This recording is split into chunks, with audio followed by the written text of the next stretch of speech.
Tunaendelea na mfano unaofuata. 4 mara 4. Hivi ni muda wa lunch eh? Ndio. Okay, basi tuendelee na mfano huu kwa sababu ni topic muhimu sana ambayo mtaikuta katika mtihani yenu.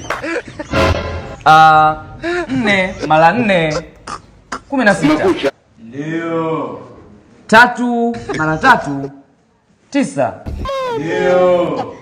2 mara 2 5. Ndio. 2 mara 2 5. Ndio. 2 mara 2 5. 2 mara 2 5. Ndio. 5. Ndio. Nendeni tu lunch.